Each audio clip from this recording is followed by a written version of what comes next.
All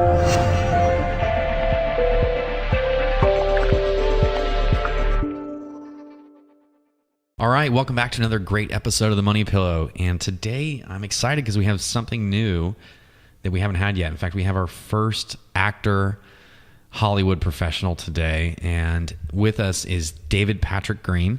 David's got an interesting story. He was working in the advertising industry as an account executive when he decided to move to California and get an MBA at USC. And Trojans, the Trojans, right? Yeah. Yeah, that's right. And I think you guys beat us in Ohio State. And well, anyway, I'm not going to talk football, but Not lately. Not lately. Okay, so anyway, yeah, you guys are in some trouble now. But right after school, David got a job at one of the top 5 management consulting firms. Worked his butt off for a few months until the .com bomb went off, really, and he got laid off at that point. Started taking acting classes, and within 3 years, started to book some acting roles.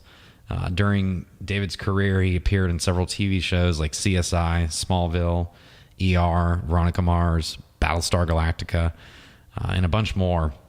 But one day, David sat down and read an amazing book that I think everybody here should read if you haven't read yet, called The 4-Hour Workweek. And when he read it, he realized that there was no resource out there for people who wanted to make it in the film industry. So he decided to start teaching people how to start an acting career, founded Hack Hollywood, which has gone on to be an incredible money pillow business that we'll talk all about today. So, and then beyond that as well, one more thing. He's also written and published 3 different books for people looking to make it in the movie industry. I'm up to 5 books. Now. 5. And he also has greasy palms. I don't know if you guys... David was just riding his bike, supposedly, right before this, and realized as we started the interview that he had grease all over his hands. So anyway, welcome, David. Thank you so much for coming on today. Well, hey, Sean and everybody, and thank you for that wonderful introduction. For sure. And I got to ask you, man, being an actor, do you have those moments where you're walking down the street and people stop you and say, you look familiar, or I know you from TV, or...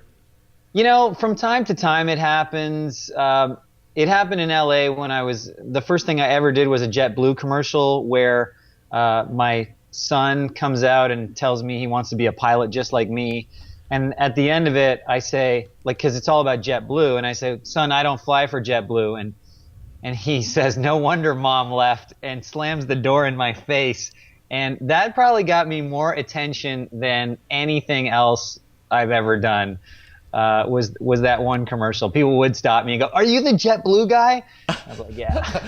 Dude, what a painful commercial. Well, it created a lot of controversy because, it did make light of divorce, and some people didn't take kindly to that. But yeah, well, get on them for creating a campaign that got people talking. Yeah, exactly. So, and you get to be the centerpiece of that.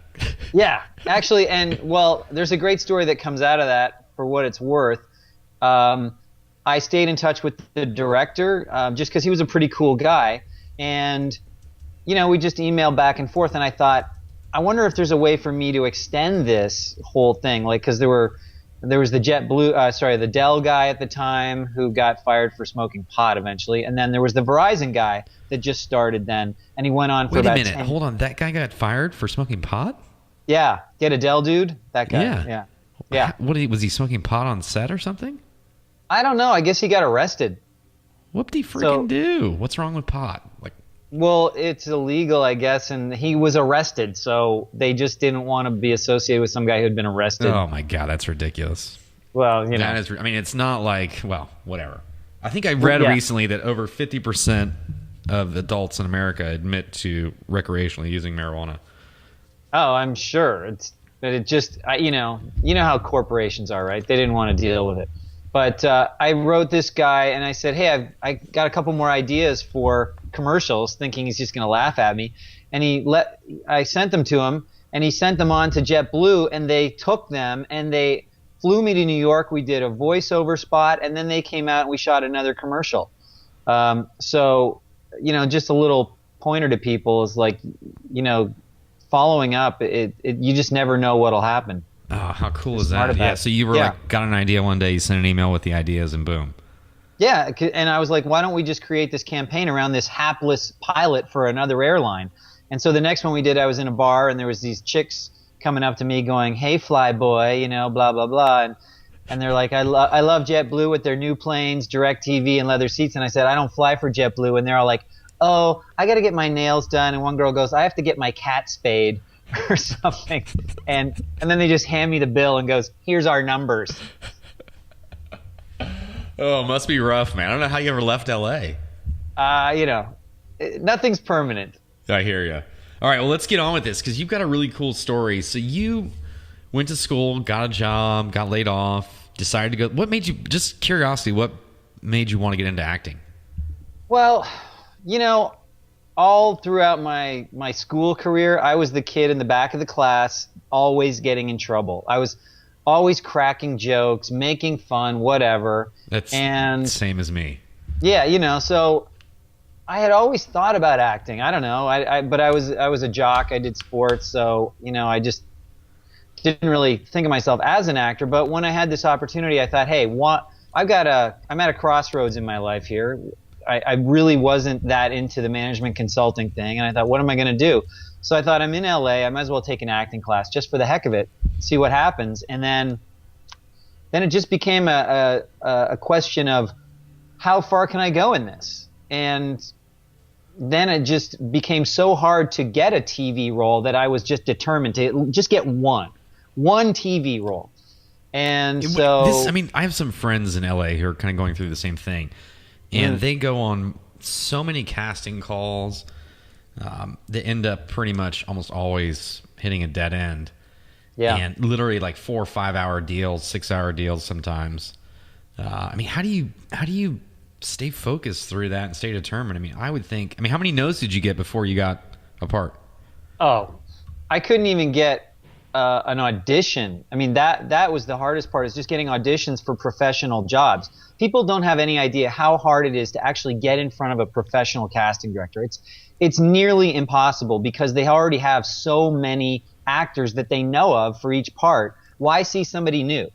And so once I figured out how, I created some relationships with a couple of people, and that made all the difference in the world, is having a relationship with someone who actually cared about you and wanted to see you succeed. And that's literally became the secret to Hack Hollywood. That was sort of the foundation, is like, what was I doing before and why wasn't I having any success? Doing everything everyone was telling me. And then suddenly I changed things up and I'm having amazing success with only 1 or 2 relationships. It's funny. You said something there that in marketing speak, I always preach. And in order for people to buy from you, they have to first know you. And then once they know you, they have to like you. And then once they know you and like you, they will then decide that they trust you and therefore buy from you. And I can imagine it's really psychologically the same thing. And there's also an element in your case where when they begin to know you and like you and trust you, it's not that they're buying from you, but they are buying from you. It's exactly the same, dude. It is. I guess it would be, right? What I figured out in Hack Hollywood is everything in life is exactly the same. Because it's all about being known, liked, and trusted. If it's a personal relationship, friendships, whatever, people are buying from you when they're spending their time with you. That's true. Very true. They're taking their resources and they're devoting them to you. That's selling, right? That's buying and selling. And I tell you, that's what I discovered is creating Hack Hollywood. All I'm doing is applying the universal principles of success to acting. And what you just said, know, like, and trust, I must say that 1,000 times in my online content. How funny. That's why your face lit up when I said that. Oh, totally. I'm like, is he going to say trust next? And I'm like, yeah. Well, I debated whether not to throw that in, but because they're not necessarily buying from you in the sense that they're giving you money for exchange for something, but they are buying from you in the sense that they're investing their time. They're well, I don't know what the right word is, but they're valuable time. No, but then to book a job, they are buying from you. They're buying your acting services.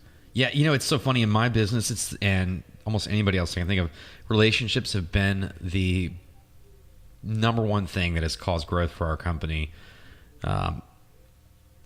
in and out. When I first got started and doing what I was doing, I'm doing now, I would do stuff for free for people. Just reach out and say, hey, you suck at this. I'm really good at it. Let me help you. And I don't want anything exchanged. You don't have to give me any money. I'd be honored to work with you, and I want to help you out. And I think 75% of the people that we helped out early on would come back. And I'm sure you do the same in Hack Hollywood. You figure out what relationships could provide a lot of value to you. And then what we would do is go and offer value to them first, honestly expecting nothing in return. And if they did, it was a bonus. If not, it was an honor to get to know them and at a minimum become a friend, because they were all people that we respected. And 75% just would come back and say, hey, I really value what you did for me. How can I support you? And we'd say, okay, great. We have this. We'd love for you to support us with it. And that's how it worked. That's exactly what I preach to people. They go, how do I get to know a casting director? How do I get to know a producer? And I say, go offer your services to them for free. Like, line up whatever you think they might need. And this isn't nothing to do with acting, but what do they need in the office? What can you do that they need? So list all of the things that you can do at a certain level of competency, and then match them up to what they need and go offer yourself. And they go, well, what about money? I said, what you're getting in return is, first of all, you're learning all about the business, which is so crucial because so few actors know anything about how the business works. Right. And you're going to have a relationship with someone, and they are going to, after they know, like, and trust you, then they're going to want to help you because you become part of the family. And that's exactly what you just said. That's exactly what I teach. And there's no replacement for it. Like, that's why internships, I know they're a bit of there's a bit of contention around them right now because corporations maybe are taking advantage, whatever. But what you get in return, you're always getting something in return when you are in an environment that you eventually want to get paid in. There's no other replacement for it. It's so funny, so that we just hired some interns, and one of them came to me, and in the interview, she said, I'd be honored to work for you because I did this, this, and this, and I realize I suck at it, and this is what you guys specialize in. So she's like, I would love to get paid, but I literally would work for free because all the information that you have is so valuable to me. I'd love to just absorb all that. And totally. Yeah. It's so valuable because what they learn from you, they can take and do so many different things with. And, once they prove themselves to you as somebody who's valuable, you'll probably end up offering them a paid position down the road, right? Yeah, well, of course. Yeah, I mean, I am paying that person now anyway. Oh, okay. But, I would probably pay them more, for just the whole attitude and everything. I was really excited. And, for me, it's like, okay, cool. I've got somebody who genuinely loves doing this work. So awesome. Come on in. Let's do this. And as opposed to somebody that, I kind of have to not brainwash, but explain to them why it's important, and go through all that whole cycle and then train them on the work. This person was already doing it, already knows it, and just was excited to work with us so she could improve upon all of it. So anyway, but I don't want to talk about me. I want to talk about Hack Hollywood. Okay. So, I mean, we can come back to the acting thing, but I think we started to get into Hack Hollywood, so I think this is kind of a good segue. You sit down, you read the 4 Hour Work Week, which just about every successful entrepreneur I know will say that book was transformational for them. And which is exciting because the Money Pillow, when the book finally comes out, I want it to have the same kind of impact. I hope it does. And I want to take a lot of the things that he touched on and just on a whole deeper level. But with that said, you read that book and you started thinking, you probably got inspired like I did and started thinking about what you could do. And you came up with the idea for Hack Hollywood. Is that right? Yep. Yeah, exactly. I thought, what do I have some expertise in that very few other people have, and I could sell. And I knew instantly. Well, it's one of the only things I could think of at the time, but I just knew instantly where I had been a few years earlier. I had no friggin' idea how to become a professional actor, and all of the information that I paid for or was given for free was all wrong. And I was like, why isn't there a group of professional actors or somebody that's helping out actors. Even I'd pay for it, show me the way. But there really wasn't. And so I thought, you know what? Let's see if I can figure out how to create a system that anyone can follow. Not just, follow my exact steps. When was this? This was basically, we're at the 2-year anniversary. So just 2 years ago, 2011. Yeah. Got it. You did acting for several years then. I basically booked my first professional gig in 2006. 2006, okay. Yeah. I took my first... so 2006 to 2011, I assume? 2010, somewhere in there? I was just acting from, Did you read the 4-Hour Workweek? From 2000...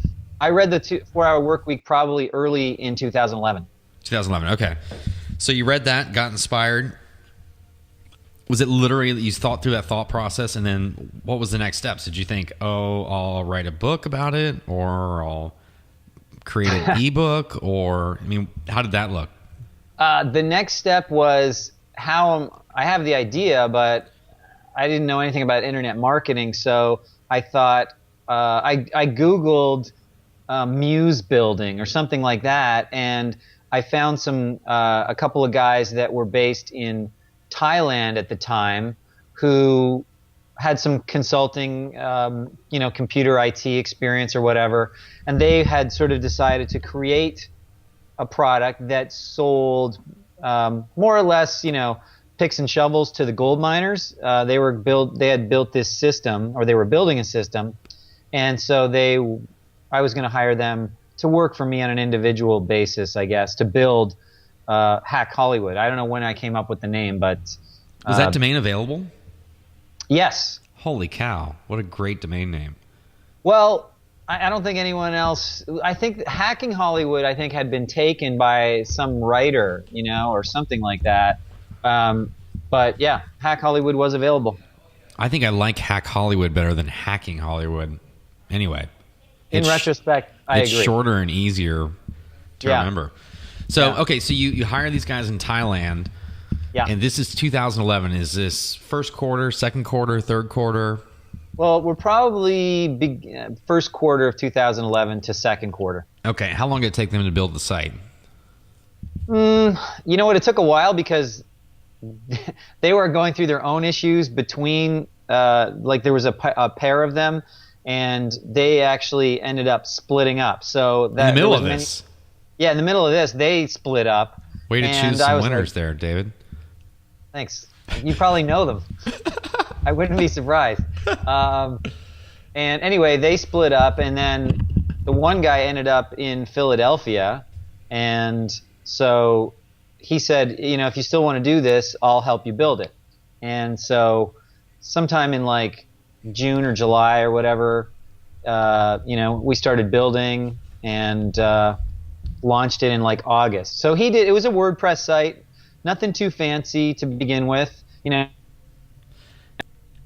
basic $100 logo, and I tried to create some kind of process and then recorded it, and I totally followed the 80-20 rule because I knew I wasn't finished with the content, but I thought there's enough here that someone can learn a lot from. So we just put it out there, and then I've been adding content ever since. And I actually have to stop myself from adding content because I've gotten to the point where it's like the Encyclopedia Britannica of acting. It can get overwhelming for your consumers too. Yeah, that's what I mean. I'm like, I don't want to add any more to this because they're going to go, oh my gosh, wow, there's 100 hours of material. And they don't need all of it. It's just I keep augmenting it and sort of creating, streams for different people, different types of people. Like if you're a shy person or if you're a depressed person, I have stuff that kind of tries to get them back to the center. Oh, I love that. In fact, I should tell you, there's this software that we have been playing around with that basically you can take a video and make it like a questionnaire, like a survey. Okay. And then serve up content based upon the answers. Ooh. So we're doing some stuff like that for one of our training courses where there's generally 3 different purposes that people have when they buy this training. So through the questionnaire, we discover what that is, and then we recommend a roadmap of the content. So instead of starting at module 1 and going all the way to module 4, if you're interested in getting hired for a job, start at 2.1, then go to 2.4, then 2.7, then 2.9, and then when you're done, we recommend going through the whole thing. But this will get you to where you want to go faster.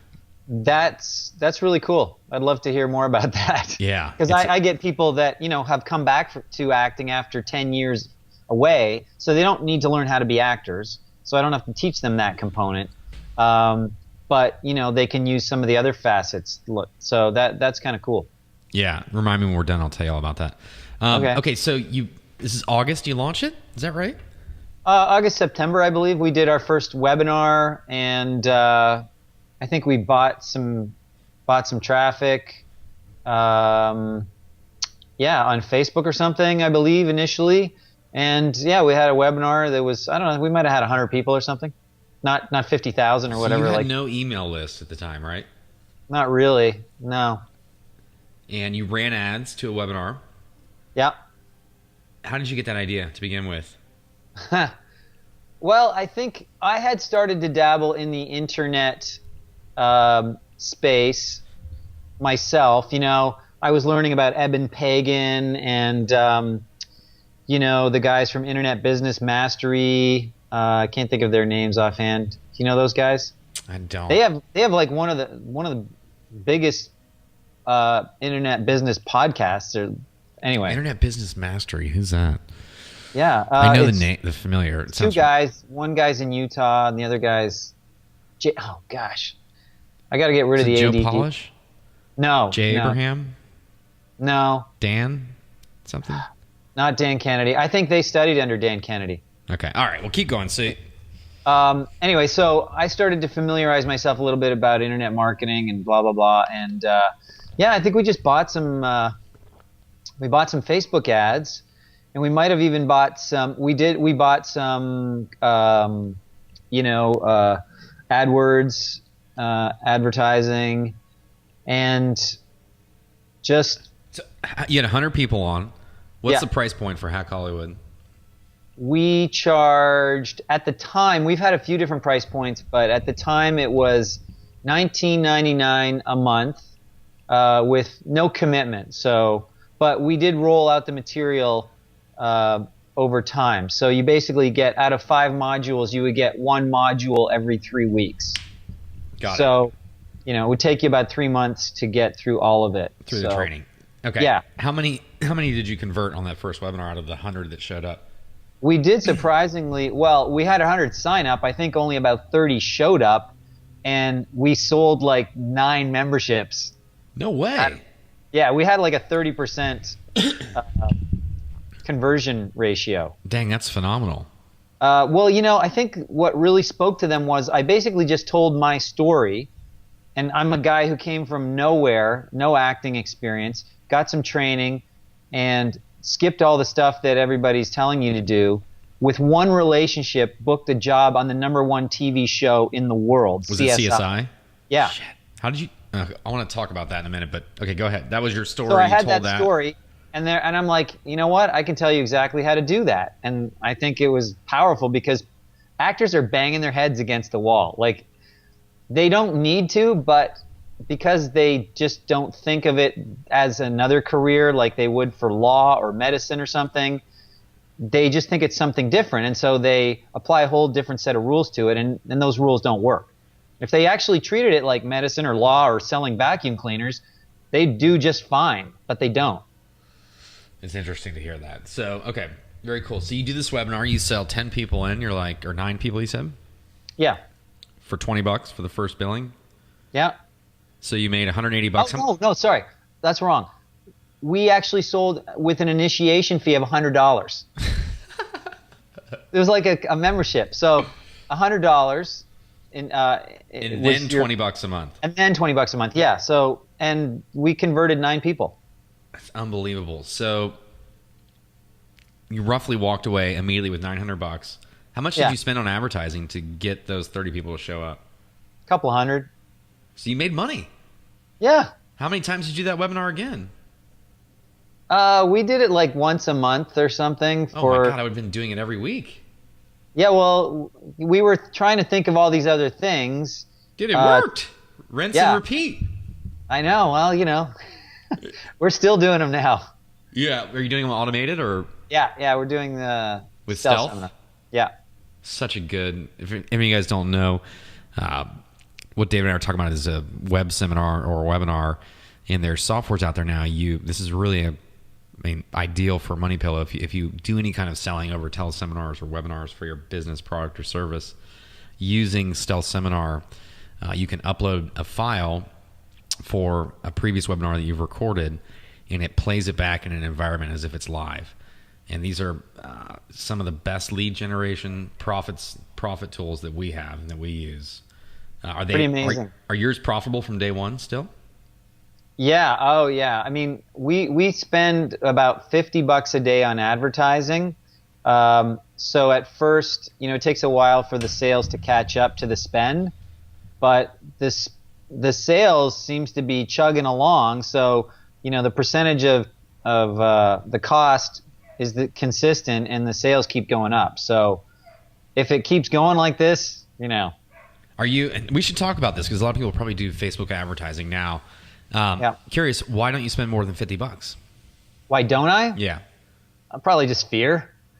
But if you're Probably profitable, Well, we're probably just thinking, I guess it's fear of scalability. Like, if I spend $1,000 a day, am I going to get the same results as I do if I spend $50 a day? probably I guess not. But on your 50 each day, how much do you think you make? let's say we average, we sell about 20. We sell about 1.5 memberships a day on $50 a day. So it's about we probably get $40 of revenue for $50 of advertising. Because you don't have that initiation fee anymore. Yeah, exactly. Okay, and then how many out of that 50? What are you paying for opt-in for your webinar? How many people are opting in for at least to opportunity to attend? Obviously, not everybody who registers attends. I have no idea. Oh my God! So okay, this is what you need to do. Can I give you some advice here? Yeah, please. Because we just went through this, and I think this will be beneficial for anybody listening. Figure out exactly how much you're spending per lead right now. Start monitoring that. Do split testing with your landing page and also with your ads to see if you can improve upon that. Yeah. And start monitoring it. And what you want, do you have an autoresponder for those people opting in for the email other than here's a registration link, here's a replay Yeah, link? we definitely do some follow-ups, and we offer some bonuses like the 7 biggest acting mistakes, like a PDF, ebook type of thing. Okay. So one of the things that we just did, I got for a year, I pretty much just surfed. As soon as I moved to Santa Barbara, I spent most of my time on the water, enjoyed it. Business was good. It was still growing. But one day I was sitting there waiting for the waves to come, and I thought, man, I could probably double and triple my business. We do 0 paid advertising now and do a couple grand a day in sales. And I thought, man, I have friends that have similar products in a similar space, and they're spending several $100,000 a month on advertising and earning more than I am in profit just on the paid side. So I thought, man, if I could add that component to my business, it'd be good. So the campaigns we've lined out are webinars, training videos, and case study PDFs. These seem to do really well. Now we're doing some testing with, if you opt in for the webinar, you get this case study kind of thing. But anyway, so we have these campaigns set up, and we track how much we're spending per lead, and then what is the value of that lead on day 1, day 7, day 14, day 30, day 60, day 90, and then I'm not beyond that, but I will get beyond that. Our goal is to be profitable by day 7.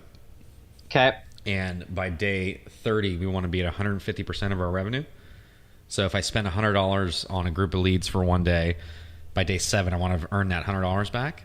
And by day 30, I want to have made $50 off that spend. Right. And so what you need to do is just track what every lead is worth to you.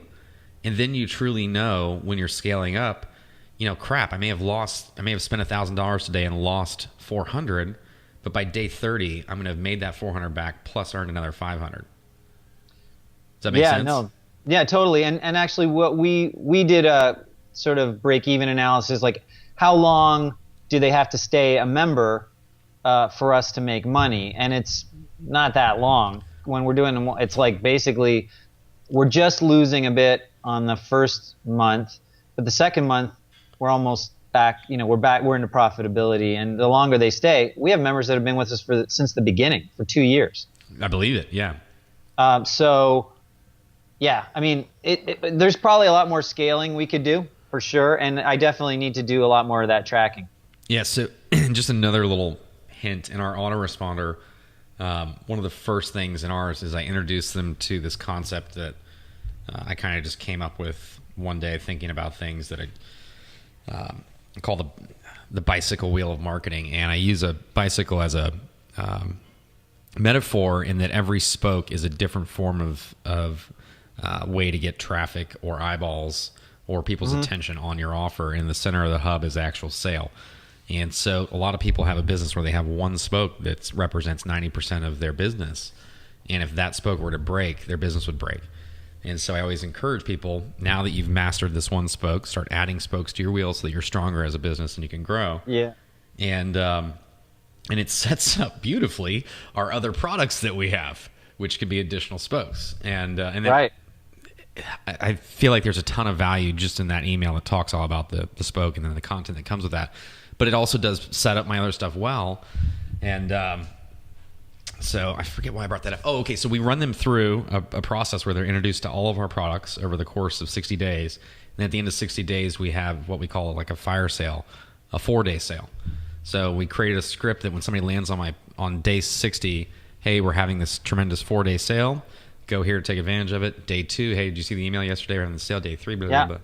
And we haven't got there in the cycle yet, but we've done it kind of live with our company. We've gone through the different products that we have, and then at the end of that, just offered a massive sale on them. And those emails were worth triple what our average email is worth. As far as I know, when I send an email to my list, I will average X thousands of dollars, and those were worth triple. So I'm excited to have that in the campaign, run everybody through. And I know by day 60, I think we'll be at double or triple whatever our spend is.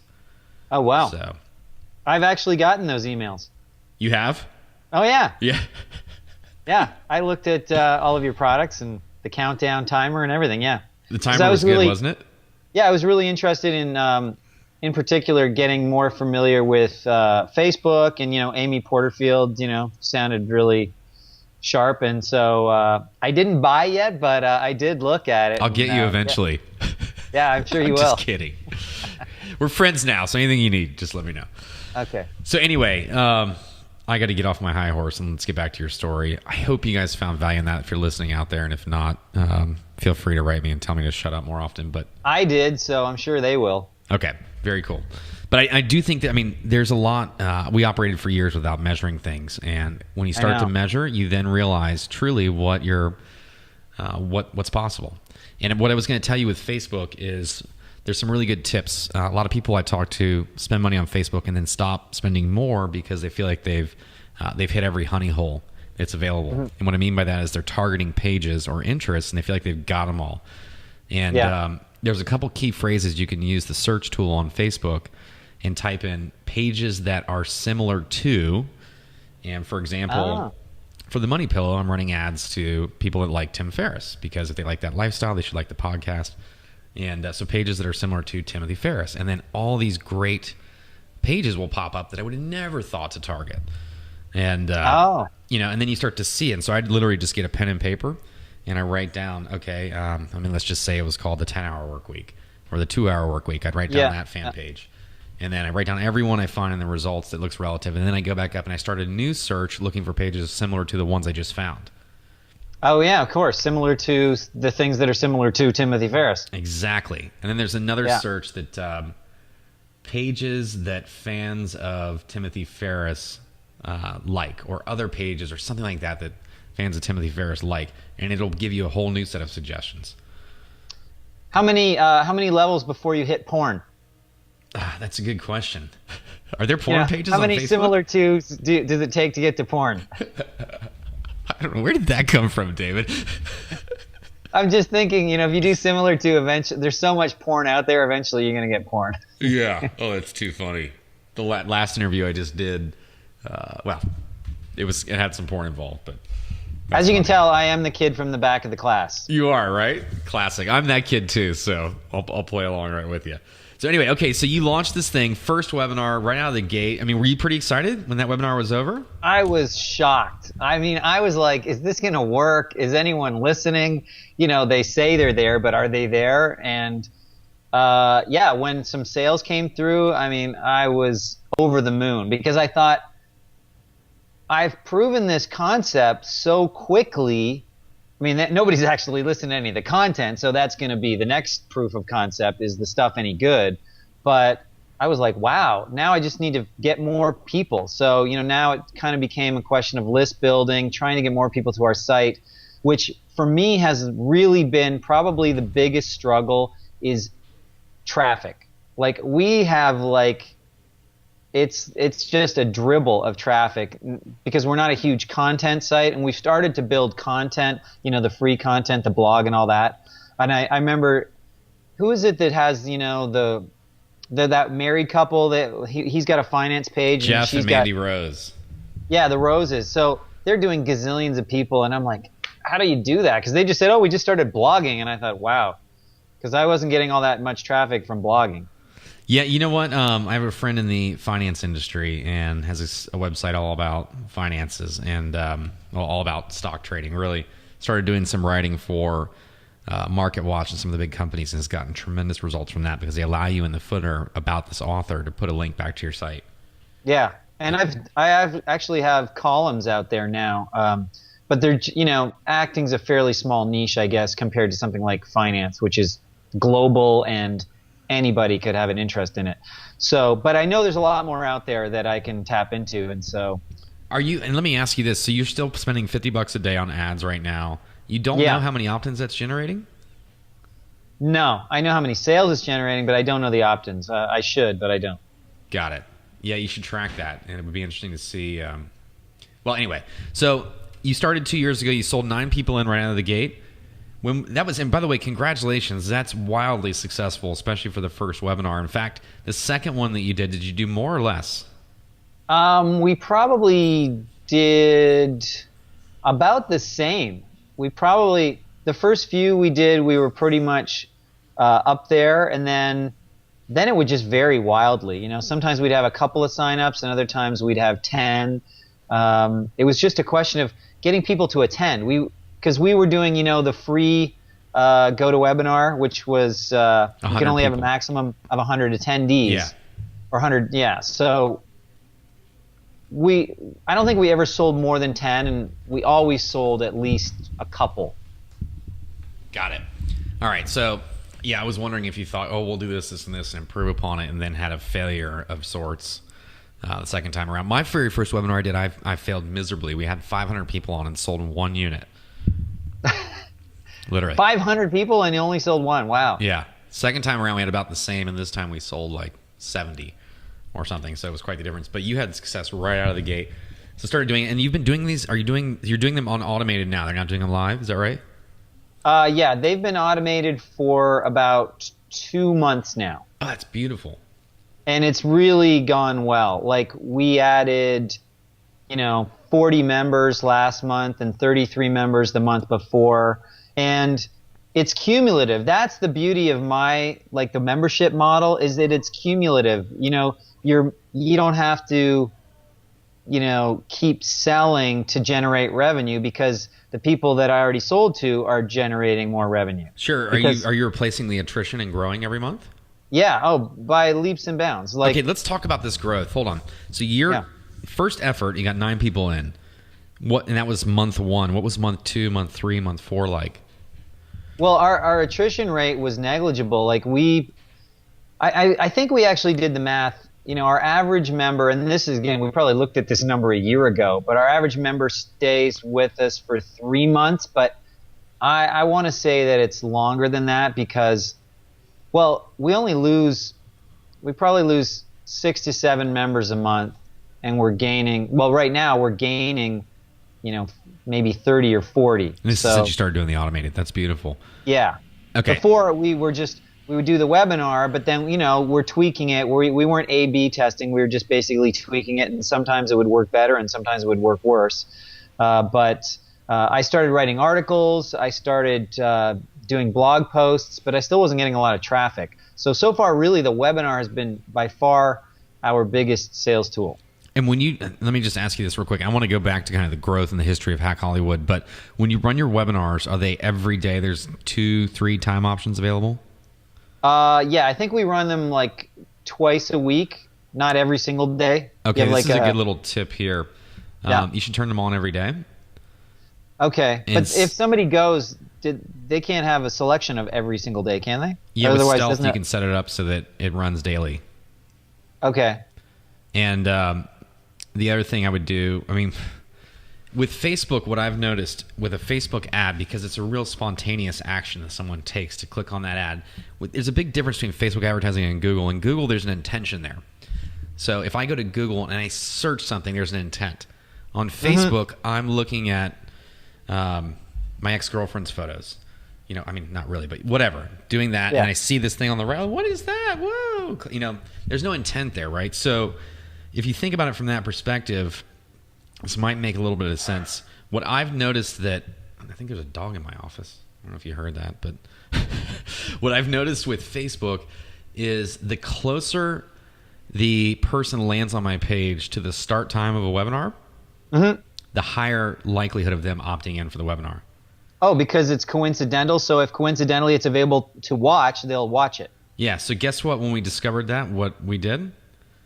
I don't know. We created a custom script so that every hour of the day, there's a live webinar happening within that hour. Oh, so because they don't want to wait. They want to see it. They want to get on, yeah. Yeah. Oh, that's good. Yeah. So, it seems odd that I don't know why people, who might be in Australia at 2 o'clock in the afternoon think it's 5 a.m. in the morning and they're doing a webinar, but they still get on, they still buy it. I don't know what happens. So anyway, just keep that in mind and maybe implement something along those lines that you may find that you increase your I love that. The logic makes perfect sense, though, because it is more of a coincidence. They stumbled on you. So if they keep stumbling, they're going to keep absorbing more information. Yeah, but they don't want to wait around. They're like, I don't want to wait till tomorrow. Yeah, it's like, oh, it's available in half an hour? Okay. Oh, yeah, that makes perfect sense. I love it.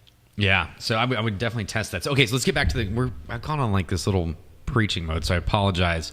I know it's beneficial to you. I just hope everybody listening in the audience gets some value. Well, that's what you're doing. You're sort of like, this is almost like a training session where, you're giving me tips, but obviously it's benefiting everyone else too who's thinking the same thing. Oh, yeah, I run Facebook ads. Oh, yeah, I should have webinars that start within an hour of the ad being clicked. This is the last thing. I appreciate that. And this is the last thing I'm going to say about it. And then I want to get through the growth of your business. That's what we're here for, is that when we do live events, we do spending. I might spend $500 a day in advertising for a live event, and I don't start it until 3 days before.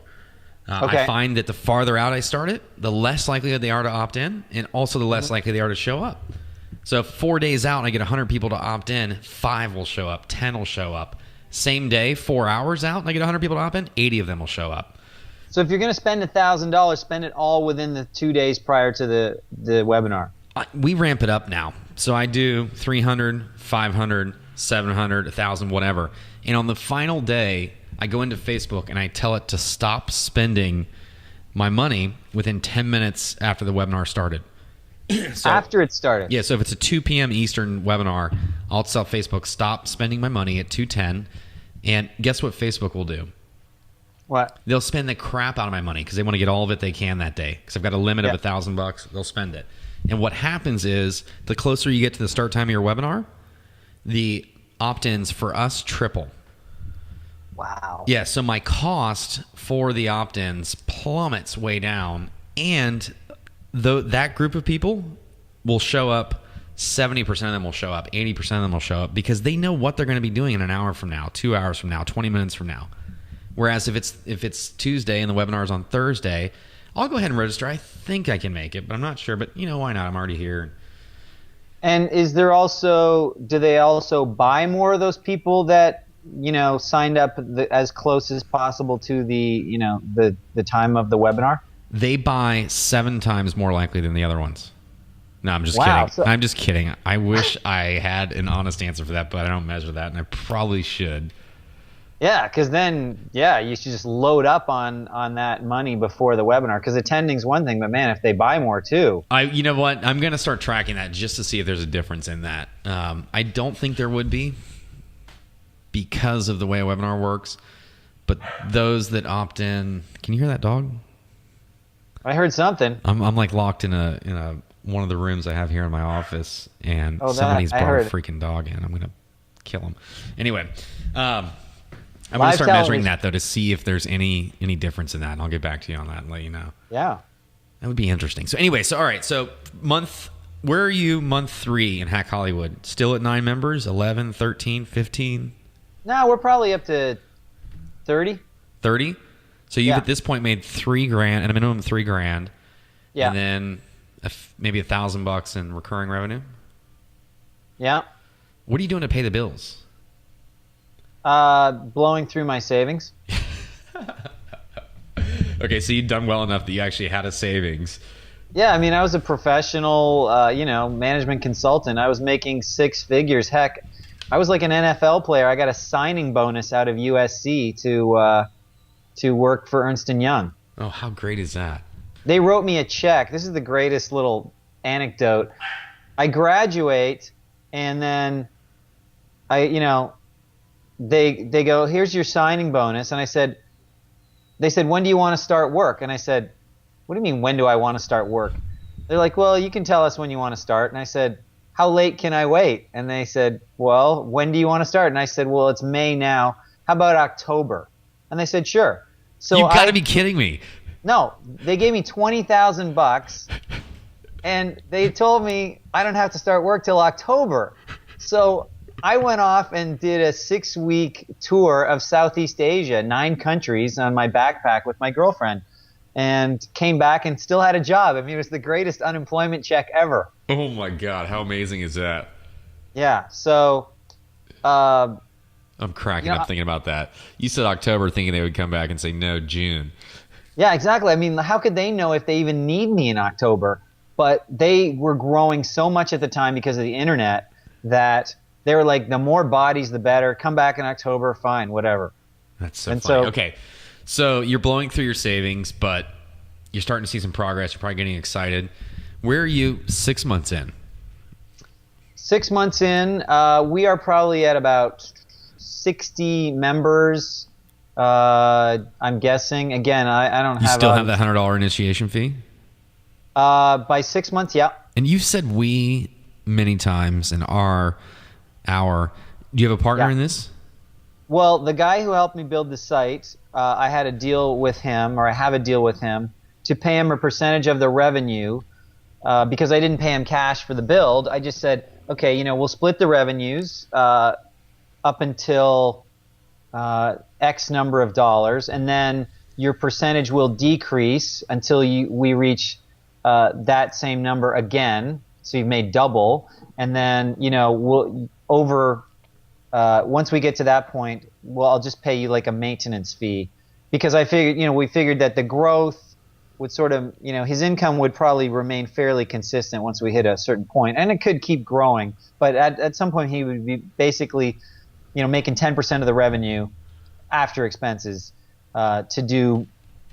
He does a lot of the marketing. He does, site maintenance, that kind of stuff. So you went out, found somebody to build all this for you, basically for free up Yeah. front, or no money out of pocket, which is, I love it. That's great. Yeah, And, I totally Tim Ferrissed it. What's that? I Tim Ferrissed it. You did, Yeah, and then you found somebody who's also a partner going forward to help out with a lot of the day-to-day and do stuff. So I love that. Okay, so 6 months in, can I just ask, you're 2 years in now, how many members do you have now? I have. Can I guess? Yeah, go ahead. I'm gonna say 450. I wish I had 450. Okay, yeah. I have probably 175. 175. Okay, so $4,000 a month, more or less, probably coming in from that. Not about bad. right. Passively, and that number seems to be growing every month. Is that right? It is now that we've got the stealth seminar going. Yeah, it's been really awesome for us. Dude, we're going to do a follow-up on this. We're going to end this call here in just a little bit, and I'm going to give you some advice from just some Facebook marketing stuff and stealth webinar stuff that I know really well. Yeah. I'd love to see if we can get you to 500 members within 6 months. I'm pretty confident that's attainable. Okay, I'm listening. If you're just spending $50 a month now or $50 a day and generating profit from that, I think we can get there quick. Okay, so 175. Has it been just a pretty steady growth all the way up to that level until recently when you kind of turned it on? No, it hasn't been. It was really patchy for a while. Then when we hit our first new year, the growth went crazy. Like, and I mean crazy, not your kind of crazy, but my kind of crazy. Like, I get it, yeah. January, February, March, people signed up in droves. I think it's like, the New Year's resolution type of thing. It's like, okay, I'm going to stop doing all the crap I've been doing. I'm going to do something different. And so last January, February, March were really good. And then, then it kind of peters out. And then we're like, okay, so how do we start selling again? And I think I wrote this column, or I write this column for Backstage.com, which is by far the largest actor website out there with information for actors and castings as well. And so that's been helpful. But we still don't get a lot of traffic, like other than paid. So that's kind of, it has been up and down, up and down. So it hasn't been really. I'm excited because I think you've stumbled upon the last few months something that'll be a massive accelerator for your business. Yeah. And the thing I love about it is it's almost as hands-off as you can get, but yet at the same time, you truly have control of your own destiny. I agree. Like, I really want to revamp the webinar a little because I do a ton of free consultations to people. Like, I literally send out a note to my list once a week saying, hey, do you want to talk to David Patrick Green live? And I give them 20 minutes. And whoever signs up, I'll talk to them on Skype for 20 minutes. And I've gotten to the point where I can get somebody who's like literally ready to quit acting, who suddenly now believes they can do whatever they want. And so I've really... Do you have any amazing case studies that have come out of Hack Hollywood? Yeah. In fact, just yesterday... What? Just yesterday. I'm not kidding. Just yesterday... I got this guy posted on our forum, which I encourage is a huge factor for their success, is being accountable to themselves and posting what they do. And this guy posted he booked a guest star on a TV show that shoots in New York City. He couldn't say what it was because it's under wraps, but he booked his first guest star, which was his goal. What's a guest star? A guest star. So there's basically 3 levels of paid acting gig on a TV show. There's co-star, which is usually 5 lines to even more than that, but it's also for inexperienced actors. They pay them a co-star for co-star. Then there's guest star, which has a more important role in this plot of the show. Usually has more scenes, but usually it's integral to the plot. So the co-star could be the UPS driver who comes in and says, "Here's your package, ma'am," or has a little scene like a witness to a crime. Well, I saw these guys walking and talking, and next thing I know, a gunfight breaks out. Like on Law and Order, one of those witnesses. That would be a co-star. The guest stars would be integral to the plot. So maybe the mother of the victim, who is interviewed 2 or 3 times throughout the episode, that would be a guest star. Got it. And so it's a fairly big deal. Guest star's huge.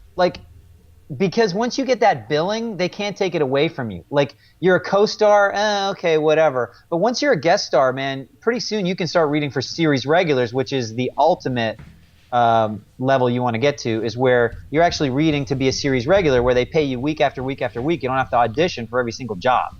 Got it. I love it. Okay, so very cool. And I'm sure you've got many others. And also, a couple other things, too, I wanted to ask about. You've written 5 books? Yeah. Are these all published books? Are they on Amazon? Are they on Kindle? These are all Kindle books. Okay. And I gotta say, I really like my little system I've created for creating those. So they're 5 Kindle books, and each one basically might be a chapter in someone's big book. They're 40 to 50 pages. That's a big chapter. I cover, what I do and I think the audience will find this interesting, is that I find if I have to write stuff, I won't get to it as soon as I'd like to. But I got a voice recorder. I'm actually using it right now. Got it. And I will write a bunch of questions on a topic. Let's say headshots, the pictures that actors use. Huge point of fascination for actors is headshots because they've been convinced they're super important. They aren't really important, but they think they are. Anyway, I'm like, okay, I'll do an ebook on headshots, how to get the perfect headshot. And I write a bunch of questions about it, and then I record an answer to each one of those questions on my voice recorder, and then I email that to a guy in the Philippines who transcribes it for 25 cents a minute and sends me back the text in a formatted Word file. I send it to my guy in Philadelphia. He publishes it onto Amazon. Does he take that word for word, or does the guy in Philadelphia go through and edit it further? No, it's from me, word for word. Spoken word, though, with written word can sometimes be different. It reads just fine? I'm pretty good at doing, in a format that You're like, works. I don't know, Sean. I've never gone back and read them. I haven't, but no, I proof them all. I proofed them all myself because, I can't have, who knows, sometimes this guy in the Philippines doesn't know what a word is, and he'll come up with what he thinks it is, and it's not even close. It's just, it's like, Bumblebee or something. We got a transcription back. My business partner is Lewis Howes, Howes, and every time he was mentioned in this particular piece, it was House. And I'm like, if we put this out to our audience, thank God we decided to look at this. Yeah. They would have just considered us bumbling. Anyway, so you've written 5 books, and what do those do? Are they lead generators for you? Are they traffic generators? They make revenue? They're a little of everything. I mean, they actually started out earlier. They were making okay revenue, like a couple of $100 a month. And they also, generate leads. And I think they also add credibility. They sell a couple $100 a month? Yeah. That's great. Yeah, and they also, I believe they add credibility because now I'm a published author on Amazon. Sure. And actually, I was number 2 on Amazon for my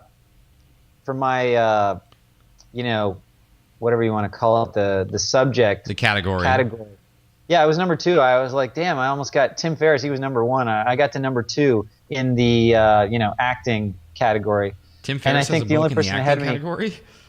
What's that? Tim Ferriss has a book in the acting category? No, but he was number 1 for whatever. Like, because you can say you're a number 1 bestseller. It doesn't mean you've sold more books than anyone else. It just means for your category, right? You hit number 1, yeah.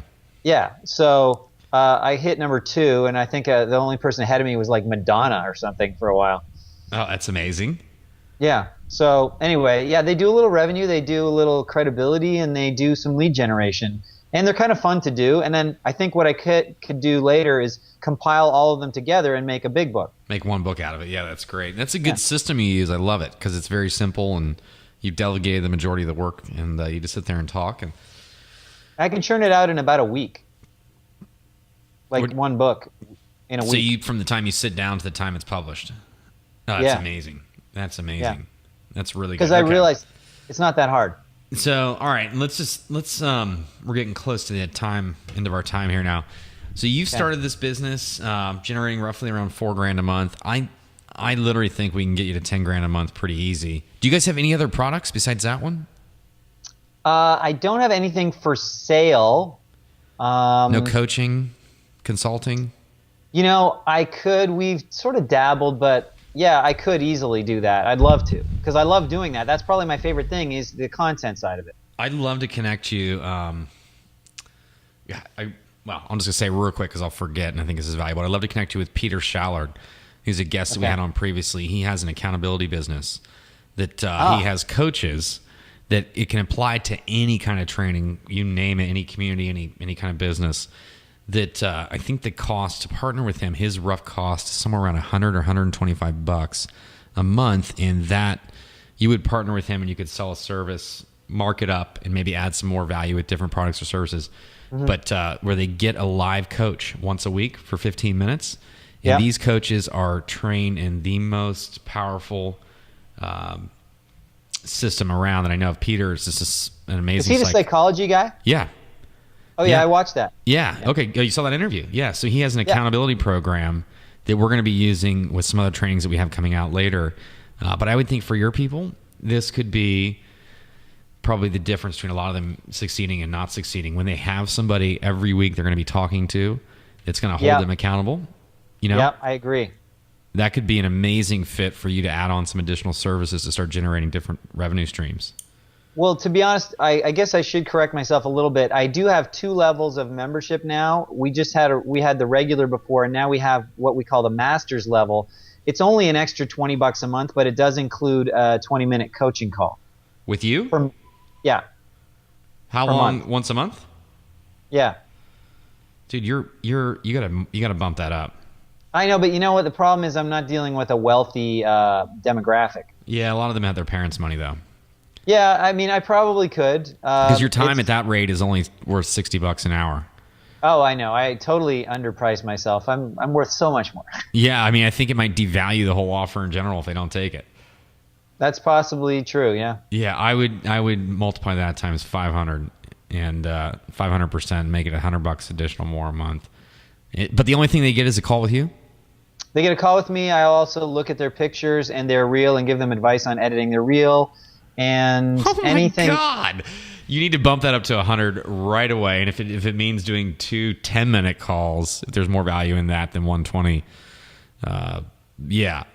If I'm sold enough to buy into your system, and then I realize I have the chance to talk to you for $20, and you're going to give me all this, I mean, you would probably convert better at $100. I'm guessing. Yeah, I know what you mean. Yeah, because it doesn't look good enough if you don't charge enough for it, right? Yeah, and if I don't buy it, then all of a sudden I'm thinking, well, maybe this guy isn't as good as I thought because he's only charging $20, you know, for his time and all these great services, like looking at my reel and his advice. And I don't know, man. I would bump that up. I hate trading time for money, so I always, if I do, want to get paid as much as possible. And if they don't want it, I'm happy with that because I don't have to give my time. But I think in your case, that could apply. But also, I think you would convert better. You know, I'd love to, and I've just noticed that in the internet marketing space, right, you can charge a lot of money because people are planning on building businesses that hopefully generate $10,000 a month, whereas actors are just trying to make their first dollar, you know, and they've moved from Oklahoma and they're broke and they're working as waiters. So I get it. Maybe it would work. I don't know. But it's just I get so many complaints about I'm so broke. I can't even pay $27 a month right now. That's not your audience. That's not your audience. I see what you mean. Yeah. Yeah. I mean, there are a lot of struggling actors that have savings and have mom and dad's money that can't afford that and do value you, and I think would pay that. In fact, I think there's some that would pay thousands of dollars a month. Yeah. You're probably for a certain right. thing. Because at the end of the day, it's not about what your price is. It's what value you bring. And if they have the money, if they have a credit card with room on it, and I'm not saying this, like I'm not a big fan of charging high prices for things. What I'm a big fan of is giving people 10 times their money's worth. So for example, if I have a $100 product, I think it's worth $1,000 and they'll get at least $1,000 value and more out of it. Are you there? Mm-hmm. Okay, you kind of froze. Yeah, I'm here. I know. And I think if I was excited enough to buy your product, I would find your time way more valuable than $20 a month. Way more valuable. Yeah. And if I saw that, it would make me second guess my purchasing decision or my decision about purchasing. And I think you have 2 issues there. One, that for those that don't take it, you may have devalued your brand in general. Mm-hmm. And for those that do take it, well, anyway, you're devaluing the brand in general, I think, a little bit with that price point. I think the other thing is that your time is worth a lot more in the value you bring to them. I mean, when you do these calls, do they hang up going, oh, mind blown with a Totally. Yeah. Totally. So your value is almost 100%. I know because I've done it myself. But we used to charge $1,000, not for the call, but that was a bonus that came with the call. And it was an hour long, the consult that we did.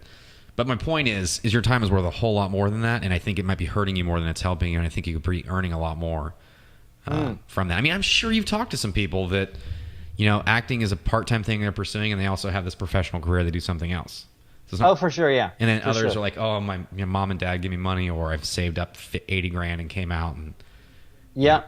anyway, my whole point is, I don't know. I think you could probably convert better at a higher price point and make more money and get paid for really what you're worth. Because I think you're probably pretty amazing in that 20 minutes. And you probably, if I know you, probably go 30 or 40 minutes on average. I do. I always go over, yeah. Yeah, I know. So you could even call it a 30-minute call and triple or quadruple or quintuplet. Is that 5?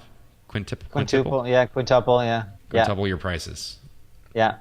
No, you're probably totally right. It's definitely something that, we've debated. We've played around with the price point from 19 we went up to 67 introductory plus then 37 ongoing. And it just, I don't know, we didn't seem to convert, or they wouldn't stick around as long. But yeah, I don't know. Maybe we need to revisit that. Yeah, I think your pricing on the front end may be fine. I mean, I don't know without testing it. You'd never know. But I think that VIP level that you offer, I would definitely, I would increase that right away because, well, I've gone through that 8 times, so I'm not going to say it again. But yeah. But anyway, I'm pretty impressed with what you've built. You're at a pretty early stage, and really you've seen some pretty massive growth just in the last 60 days. Yeah. And this is what a lot of people that I've interviewed that have had mega success, there's usually this kind of one moment that leads to huge growth. And I think you're in the early phases of stumbling onto that moment. I think there's a lot you can do. In fact, when we hang up here in a minute, I'll just give you some feedback and stuff that we've done that I think might be useful. And would love to do that because you're in a position to take advantage of it. Okay. And maybe I'll put that as a bonus or something over on the website. But anyway, all right. So very cool. You've got business right now. Basically, how much time and energy do you put into? Aside from the coaching calls, which I'm not going to ask you about that, but aside from that, do you put into the business in general? Is it 50 hours a week, 80 hours a week? Is it 5, 10? If I had to really be honest, I probably average about 2 hours a day. That's lovely. Lovely. But I'm not doing a lot of the things I should be doing more. But I know one of your guys said he was super lazy. But I would make him look like Steve Jobs. And what do you mean by that? Expand on that. Meaning, he's not lazy compared to me. No, I hear you. So that's for me. I just struggle with the whole being my own boss and doing all the things I need to do. I need an accountability guy. I'm great at teaching other people to be accountable, but I need a boss. I need my parents, poking me in the ribs, going, "Come on, you got to do that." Yeah. I got a great set of paperwork that I get every month, packaged in an envelope individually that comes in my mailbox that forces me to be accountable to make money. So, oh yeah, they're called bills. I don't know if you've seen those before. And children and a family, wife and 2 other little rugrats. Yeah. Yeah. I generally love what I do, so I don't mind working very much. I'm at a point now where I'm probably putting in 40 hours a week, and for me it feels like 100 because I've used to be able to put in a couple hours a day like you. Yeah. And the funny thing is, well, my whole goal is to do this for a sprint, if you will, for 60, 90, 180 more days, and then be able to get back to an hour or 2 a day, but my pay doubles or triples.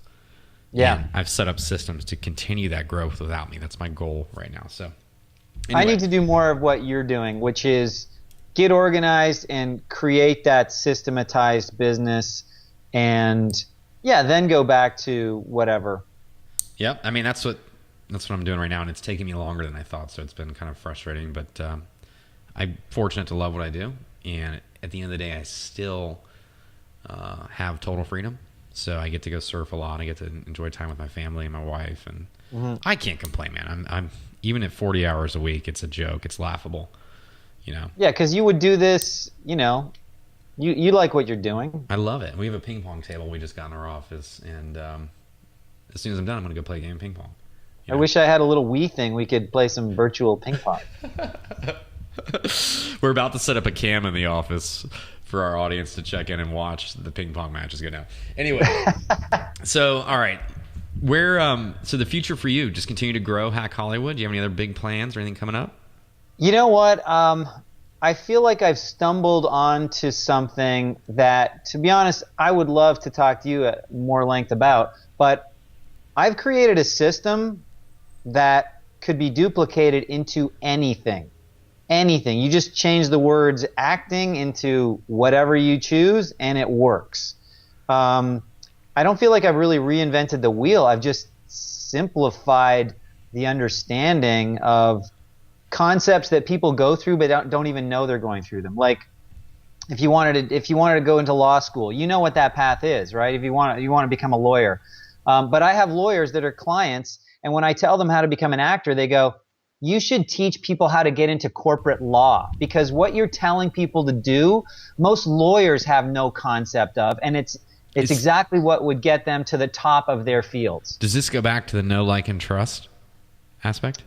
It's just it's from the beginning. You know what the first step people don't even do is deciding what it is they actually want in the first place. Because if you have a really clear grasp on what it is you want, then you can create a plan to get it. You work backwards to get there, yeah.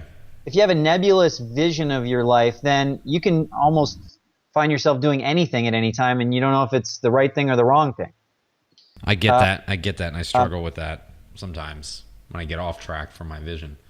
So I hear that. Yeah, and so, yeah, I mean, it's just, it's definitely, it boils down to eventually know, like, and trust. But to get into the position where you know, like, and trust somebody, or they know, like, and trust you, you have to do some other things like, well, I'll just quickly run through the 5-step process I have for an actor is know yourself, which means basically figuring out who you are as a person, what kind of acting you want to do, and then creating a clear vision. I want to be a series regular on a Law and Order spinoff. Okay, that would be a really clear, specific goal.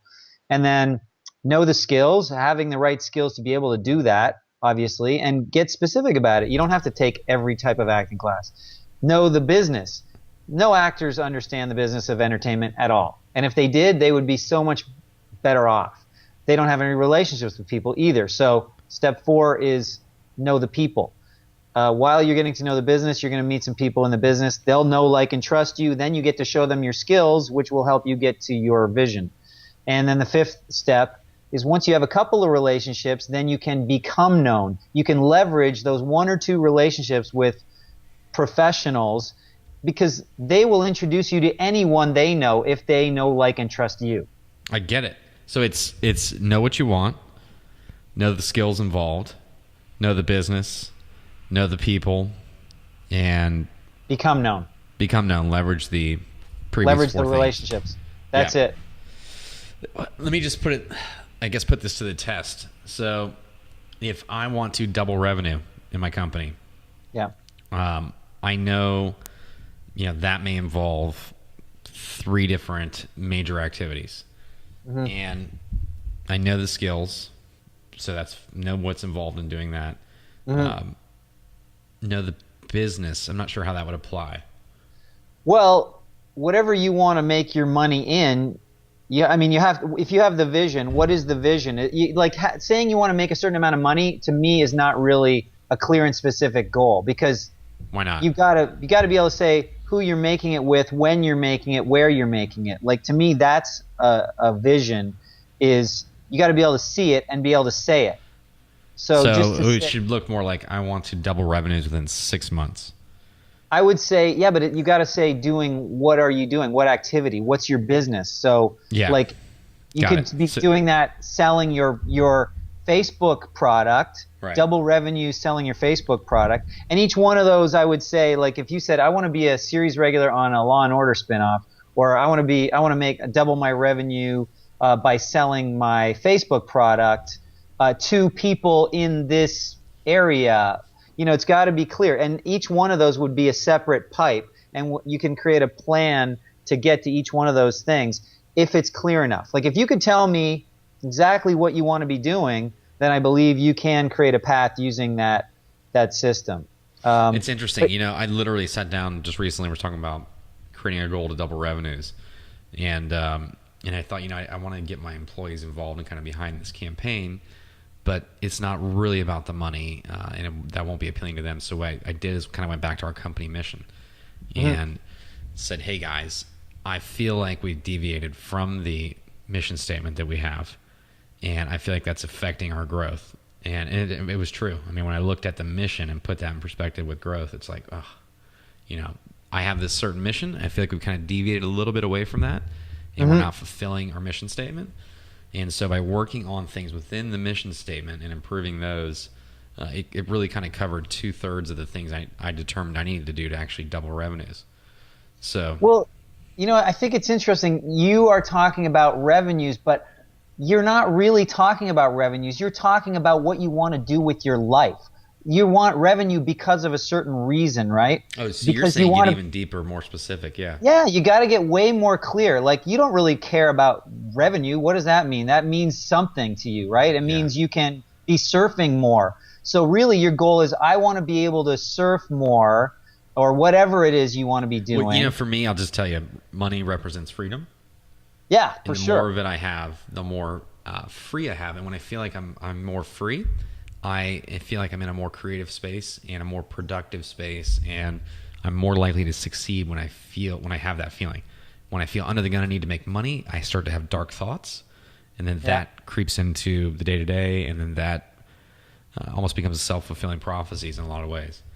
No, I agree. I don't think money is a good goal for people because, like you say, you can start to go dark with it, but also money is a representation of your resources, and it's really boils down to, what do you see yourself doing? To me, that is the only thing that's important, is what are you doing, and what do you want to see yourself doing? And then you go, how do I get there? And that's all based on knowing yourself. Who are you? What do you want to do? What are you good at? How do other people see you? Because, and again, it applies to actors, but I think it applies to everyone. You can see yourself in a certain way, and it may be true or not true, but how others see you is just as important to your success, if not more, than, oh my God, somebody's actually phoning me. Let me just stop that, okay? But what's more important is, what are you doing with yourself? Sorry, I'm getting confused. Hold on. David has just left the camera to turn the phone off. Okay.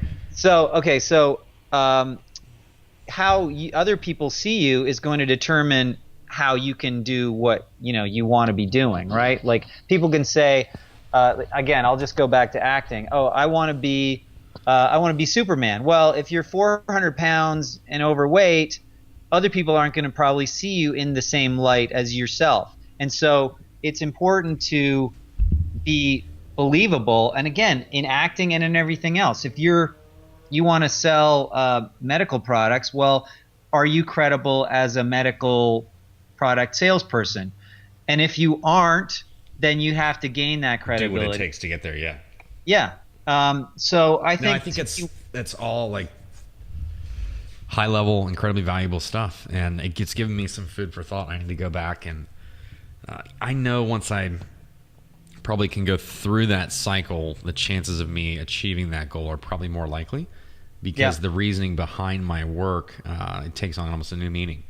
And everything I'm doing, I guess, is deeper rooted in the belief that I can attain that freedom for me and what that freedom represents. And no, I love it, man. I got to get more specific on that, because I've had this goal for a while, and it sucks. We've been putting these activities in place, but and revenues have stayed really similar, but front end sales have declined. So I'm grateful we did that, or we would be declining right with it. But now it's like, okay, we've kind of identified that front end sale decline. Actually, I think it was just summer, to be honest, because I went back and did some annual things, and I'm just like, oh geez, because now we're seeing a big increase, and I don't know necessarily that's from the work we've been doing or just the seasons. But really, you don't have the metrics on that? Huh? You don't have the metrics on that? So our reporting system only goes 90 days, and I had to actually do some arm twisting to get the historical data, and so I got it and reviewed it and was like, oh, Okay, that was a cyclical thing. Yeah. Anyway, but so yeah, I love that advice, and just get more specific and more clear on that. And I get it. I can see why that would be a huge thing towards actually reaching the goals. I think very few people, if you ask them what they want, they can't really. Very few people can actually, put it into words. They say things that are actually representative of something else, but like even freedom in itself, that isn't even doing anything. It's just the freedom to choose to do something. You still have to choose. Like freedom without freedom is a bit of a prison in itself.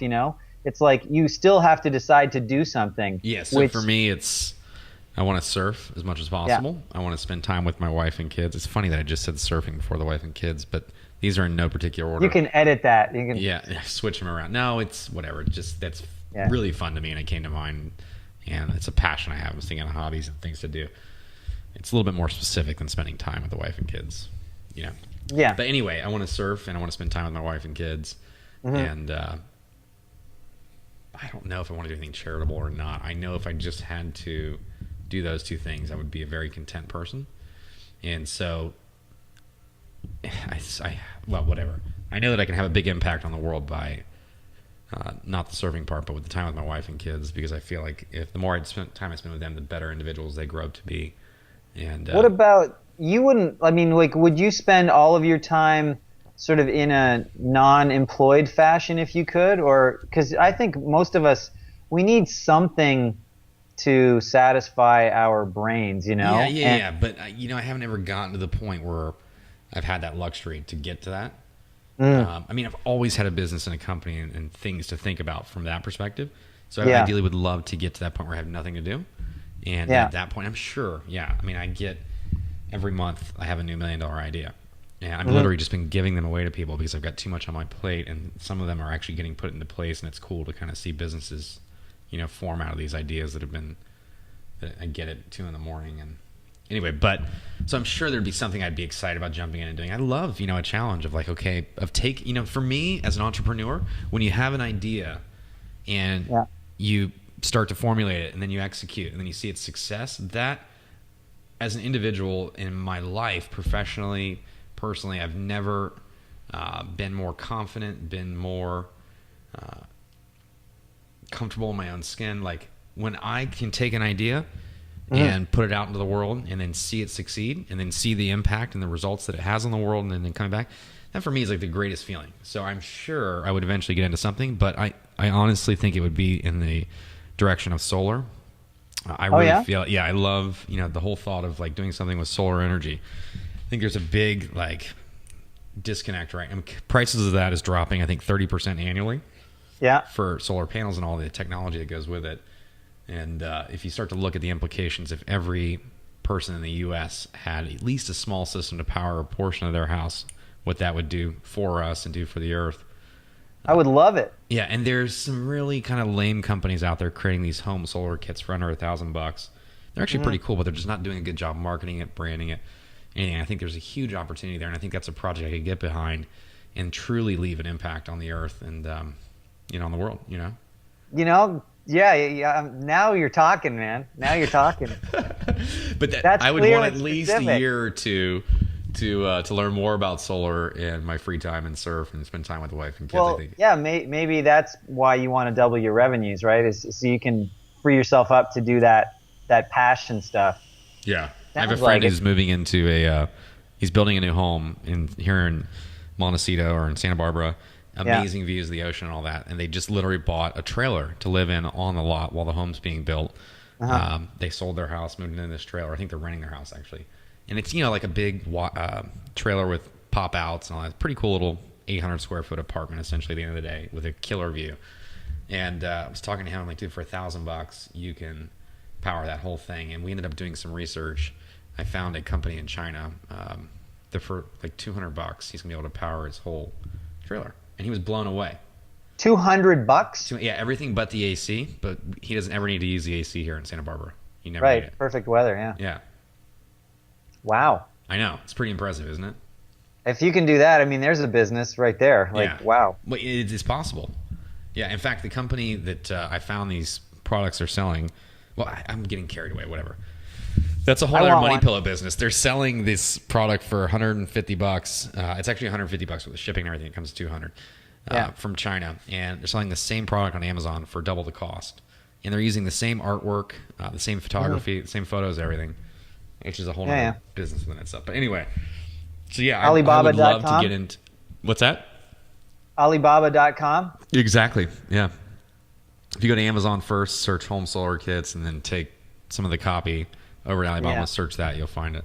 Yeah, but anyway, my whole point with that is it would be cool, I think, to kind of create a product that is desirable as the iPad or something like that people want and want to have and leave an impact on the world, and knowing that you're reducing the carbon footprint on that, especially Americans, that we're leaving on the earth in a massive fashion.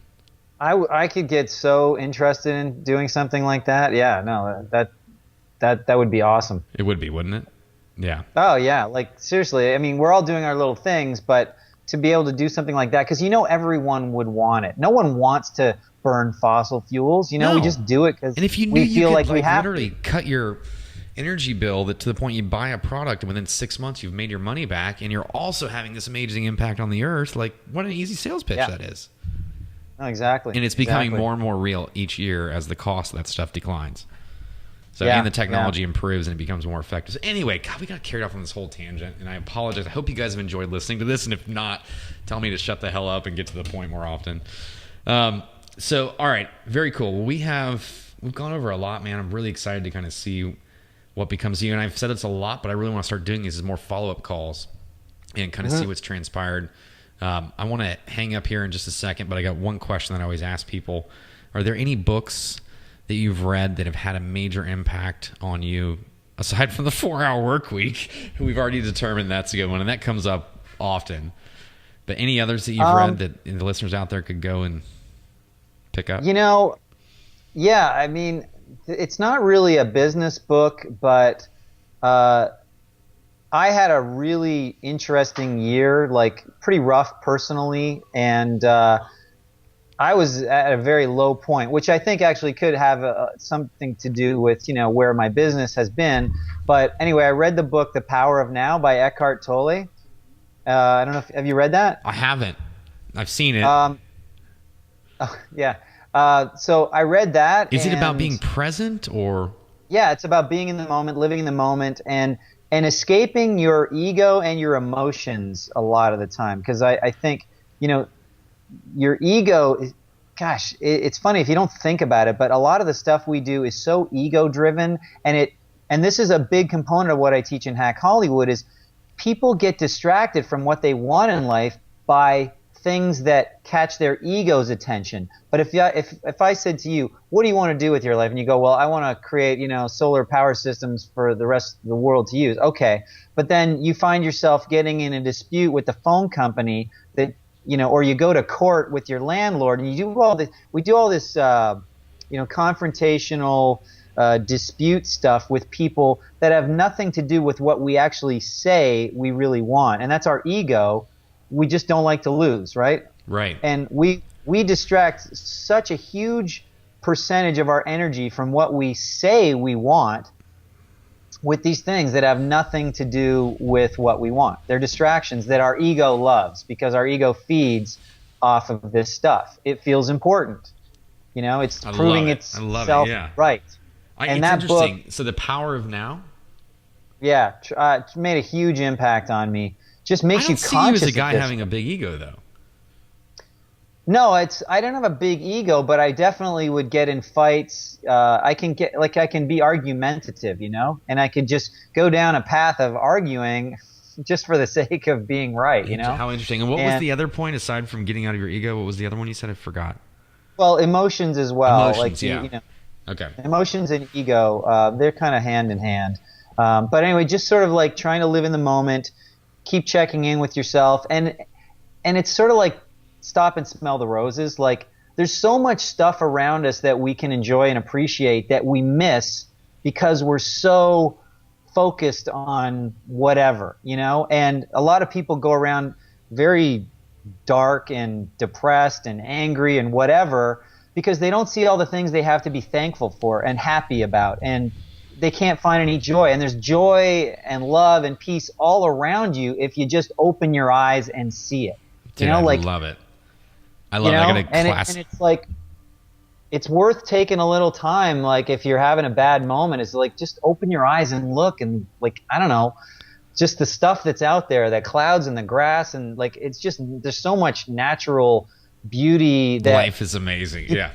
That you can appreciate if you just took the time. And we get so wrapped up 24 hours a day in the little minutia, like having an argument with your kids' teachers because you think they said the wrong thing to your son, and then you go in front of the school board, and then you have and you just create these huge, massive disputes that take over our lives and get us nowhere. Dude, I love it. Back to your being grateful moment and getting caught up in the things.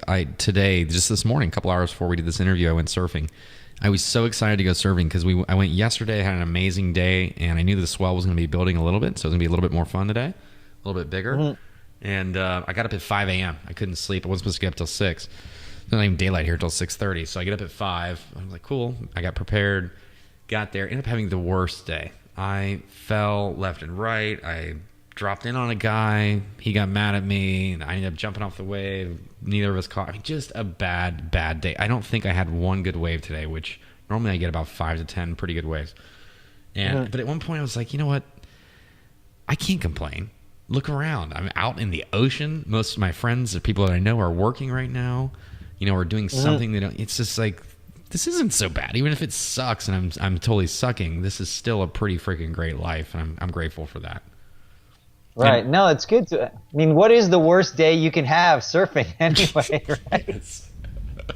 But you know what I mean? It's just a testament to your point, because it didn't really bother me, and I'm just like, I took away from it. I'm like, well, I guess I got to have days like this to truly appreciate the good days. Yeah. No.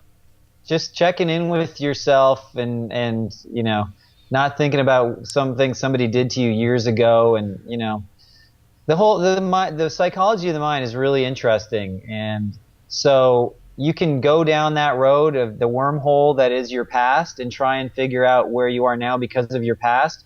But the only problem with that is you are the only witness to it, and you're not even getting all of the other stories, of the people that were involved. Yeah, and your story may not be right.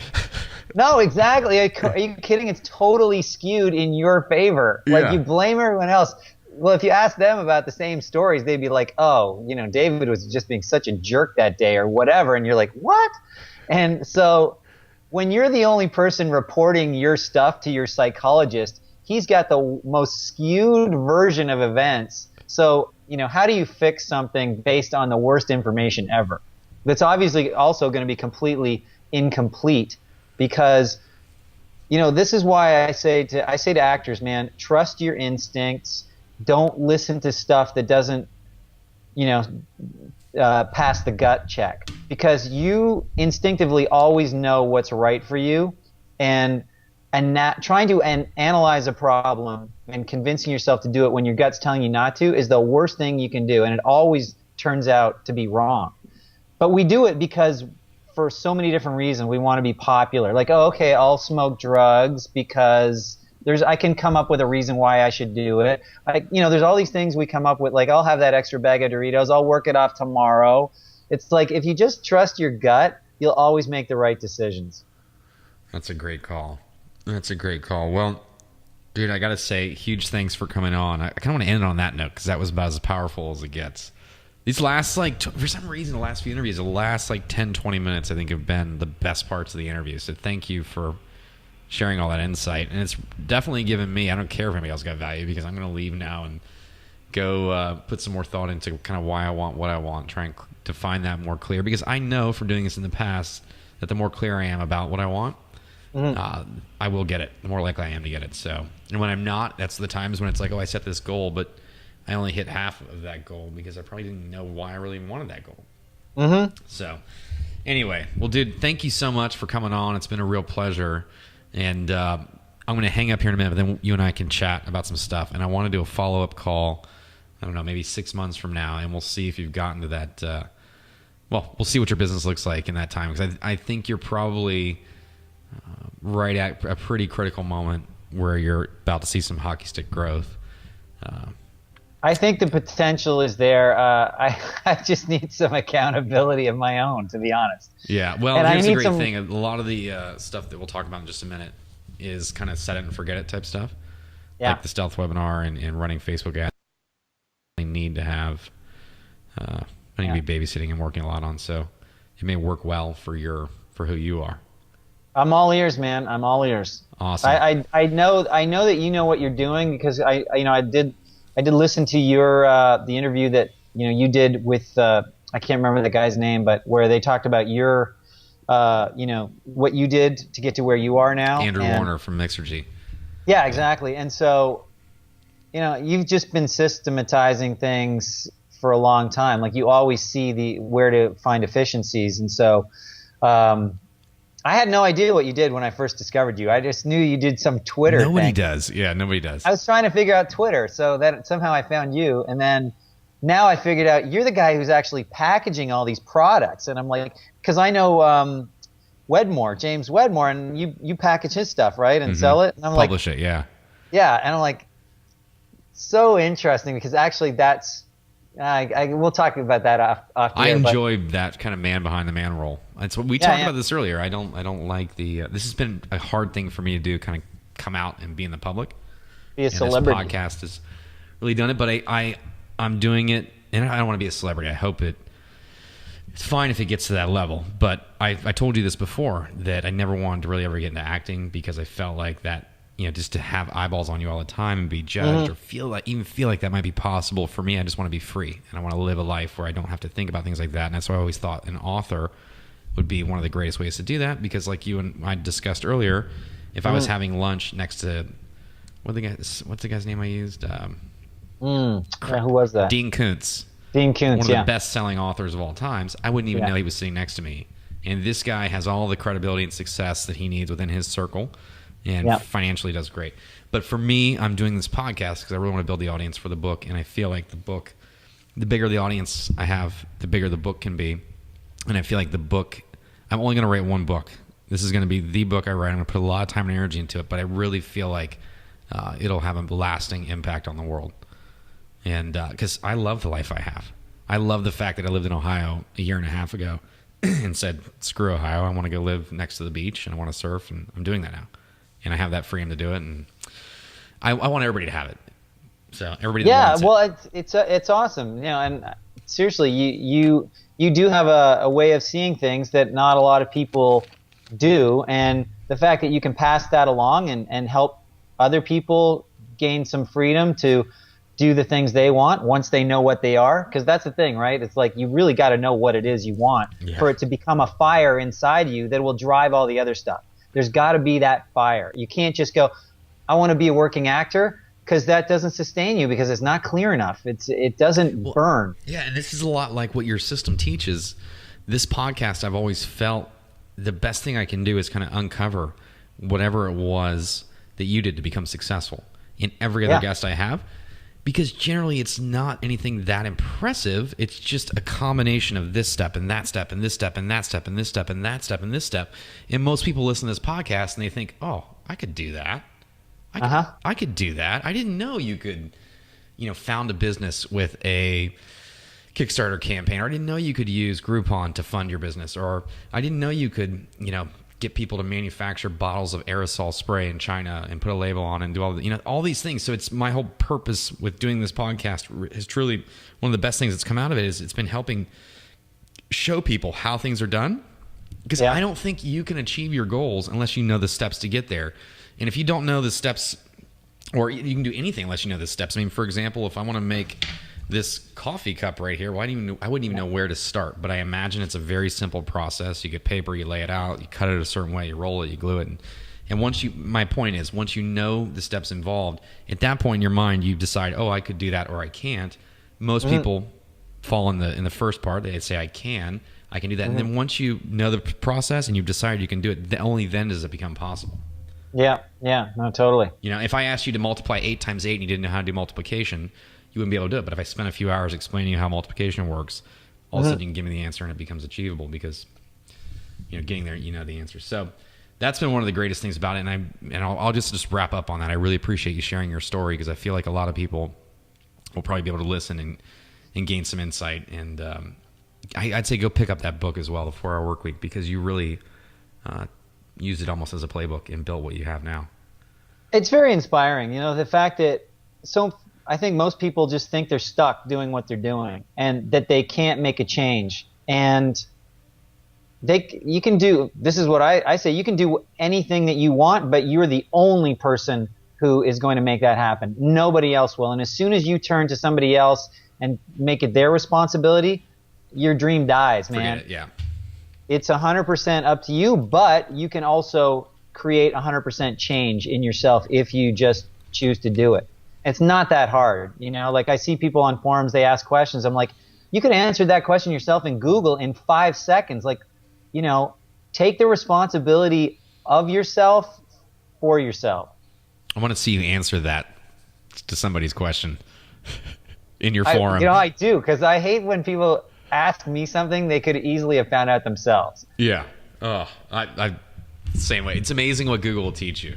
Yeah. Yeah. But you know what? I think they're asking you half the time because they want your attention. It's not necessarily. Well, that's true. There is a social aspect to it. So, yeah. And the good news is a lot of people may not have had that question, but once they see it, they then learn from it. So I deal with the same thing in our communities, and I just roll with it because I feel like everybody can learn from that dumb question. They could have Googled and gotten the answer.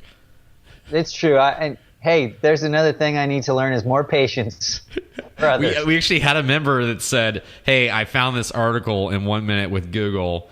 Thanks for asking a question because I had no idea this was even possible.